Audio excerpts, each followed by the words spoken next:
Македонија ги доживува најсрамните времиња приредени од Ковачевски и Социјалдемократскиот сојуз. Социјалдемократскиот сојуз на поклон ја даде Македонија на Дуи, Ахмети и Талат Џафери, само за да си ги спасат фотелите, само за да продолжат со криминалот и корупцијата што го направија Талат Џафери или командант Форина, премиер на Македонија. Дното е постигнато, рекоа денес на пресот ВМРО ДПМНЕ. Али Ахмети славеше, а Ковачевски веднеше глава, а цело СДС гласаше.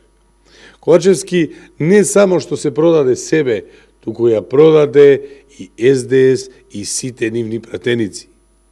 Но на понижувањата за Ковачевски во желбата за власт им нема крај. Тој го моли командант Форина и Ахмети да му го поддржат Стево Пендаровски и да имаат заеднички листи. Ковачевски за власт дава се. Со Ковачевски, СДС и Дуи, Македонија секој ден ја има се помалку. Вака се гази државата. Ова е срам за СДС. Народот го гледа срамот кој СДС го приреди на Македонија и ќе ги порази на 8 мај.